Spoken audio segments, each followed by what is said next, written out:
कश्मीर में 5 दिन की असेंबली अटेंड करने के बाद भाजपा के सभी विधायक के साथ जम्मू कश्मीर के पार्टी प्रभारी तरुण चुग की समीक्षा बैठक, 3 मुद्दों पर एमएलए के साथ हुई चर्चा। जम्मू कश्मीर में विधानसभा चुनावों के बाद कश्मीर में हुए विधानसभा सत्र के बाद भारतीय जनता पार्टी ने जम्मू मुख्यालय में एक समीक्षा बैठक का आयोजन किया, जिसमें भारतीय जनता पार्टी के सभी विधायक, वरिष्ठ नेता, विधानसभा चुनावों में भाजपा के प्रत्याशी रहे व अन्य नेता शामिल हुए। भाजपा मुख्यालय में सभी ने पहले जम्मू कश्मीर में भाजपा के प्रभारी तरुण चुग का सम्मान किया और फिर भाजपा के दिवंगत नेताओं को श्रद्धांजलि अर्पित की गई।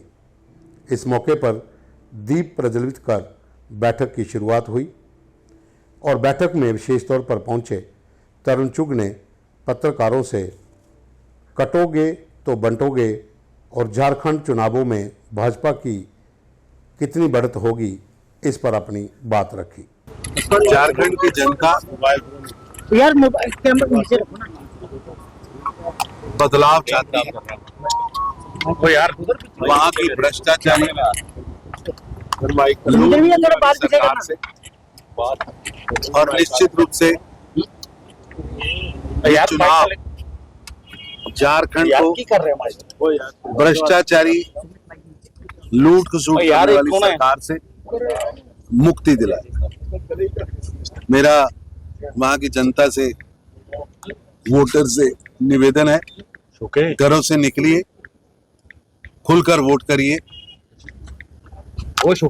और भ्रष्टाचार की, लूट खसूट की, धोखाधड़ी की, जालसाजी की सरकार को उखाड़कर नरेंद्र मोदी जी के नेतृत्व में डबल इंजन की सरकार।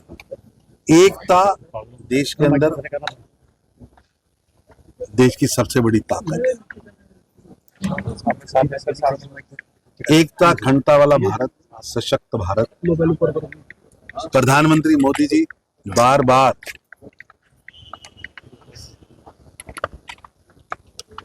देश की एकता, अखंडता की बात करते हैं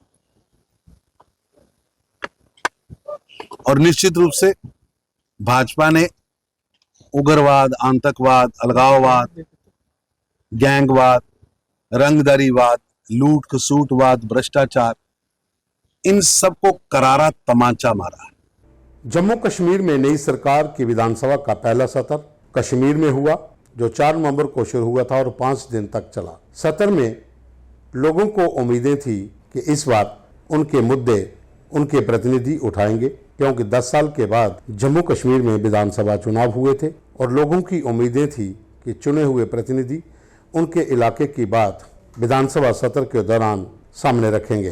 परंतु पीडीपी और नेशनल कॉन्फ्रेंस की ओर से स्पेशल स्टेटस को लेकर जो प्रस्ताव पेश किया गया, उस पर हंगामा बढ़ता गया। अगर यूं कहें कि पूरा सत्र इस हंगामे की भेंट चढ़ गया, तो इसमें कतई शक नहीं है और लोगों के मुद्दे पीछे के पीछे रह गए। हालांकि इन तमाम मुद्दों पर मीडिया से भारतीय जनता पार्टी के विधानसभा में नेता प्रतिपक्ष सुनील शर्मा ने अपनी बात यूं रखी। हम चाहते थे कि असेंबली बहुत देर के बाद कॉन्स्टिट्यूट हुई है और लोगों के इश्यूज को वहां पे उठाया जाए और सरकार ने जो प्रॉमिसेस किए हैं, जो वायदे किए हैं, उन पे डिबेट हो, उन पे डिस्कशन।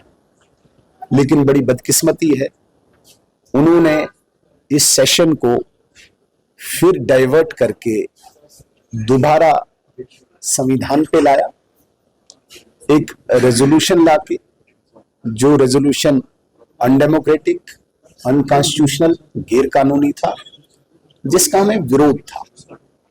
और उसी विरोध के चलते हमारे 3 दिन हुए, जो हमने कहा कि ये अनडेमोक्रेटिक और अनकॉन्स्टिट्यूशनल रेजोल्यूशन है, इसका भारतीय संविधान में कोई स्थान नहीं है। इतना ही हमारा विरोध था, इसके अतिरिक्त हमारा विरोध कुछ भी नहीं था। हम जम्मू कश्मीर के लोगों के विकास के लिए, सुरक्षा के लिए और संविधान की सुरक्षा के लिए असेंबली में हैं। हमारे लिए मीडिया कोई मायने नहीं रखता है।